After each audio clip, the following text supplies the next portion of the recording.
Hello everyone, আসসালামু আলাইকুম। Welcome back to my channel. আজকের ভিডিওতে খুবই মজার দুধের খিরিসার পাটিসাপটা পিঠার খুব সহজ একটা রেসিপি শেয়ার করব। প্রথমেই আমরা পিঠার ব্যাটারটা তৈরি করব।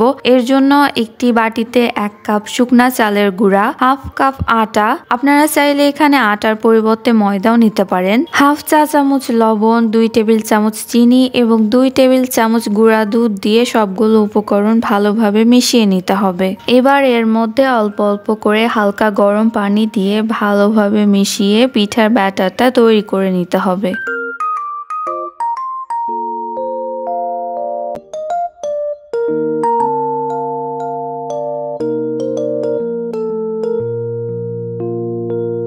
ব্যাটারের ঘনত্বটা আমি দেখিয়ে দিচ্ছি।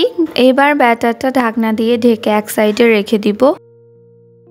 আর এখন আমরা খিরিসাটা বানাবো। এর জন্য প্রথমে একটি পাত্রে 2 কাপ দুধ, 2 টেবিল চামচ আটা, 2 টেবিল চামচ গুঁড়া দুধ এবং হাফ কাপ খেজুরের গুড় দিয়ে সবগুলো উপকরণ ভালোভাবে মিশিয়ে নিব।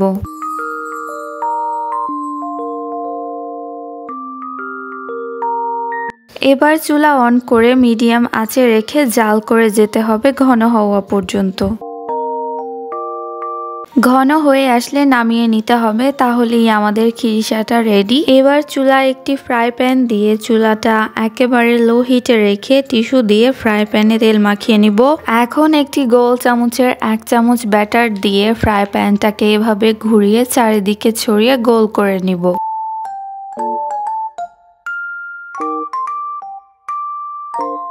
তিরিশ সেকেন্ড পর কালারটা একটু চেঞ্জ হয়ে আসলে এর মধ্যে 1 চামচ খিরসা দিয়ে একটি খুন্তির সাহায্যে এভাবে ভাঁজ করে পাটিসাপটার শেপ দিয়ে উঠিয়ে নিব। আর এভাবেই আমরা বাকি পিঠাগুলো বানিয়ে নিব।